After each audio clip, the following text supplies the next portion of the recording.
মদ খেয়ে মাতাল হয়ে প্রেমিকের সঙ্গে তুমুল হাতাহাতি এবং ঝগড়ায় জড়িয়ে পড়ে এক তরুণী।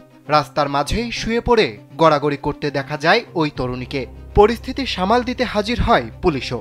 আর এই চাঞ্চল্যকর ঘটনাটি ঘটেছে ভারতের উত্তরাখণ্ডের ঋষিকেশে।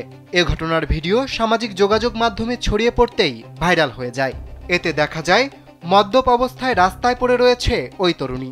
পরনে ছিল 2 কোয়ার্টার প্যান্ট এবং শর্ট স্কার্ট। তার সামনেই দাঁড়িয়ে ছিল প্রেমিক। এ সময় ঝগড়া করতে করতে তরুণী তার পায়ে পড়ে যান। পরে তাকে টেনে তোলার চেষ্টা করেন ওই তরুণীর বন্ধুরা। গভীর রাতে রাস্তার মাঝে এমন হট্টগোল দেখে দ্রুত ছুটে আসে পুলিশ।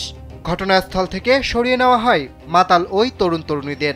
তবে এ ঘটনার ভিডিও ছড়িয়ে পড়ার পর তীব্র প্রতিক্রিয়া জানিয়েছে নেটিজেনরা। একজন লিখেছেন, এ ধরনের লোকজন ঋষিকেশের পরিবেশ নষ্ট করছে, তাদের বিরুদ্ধে কঠোর পদক্ষেপ নেওয়া উচিত।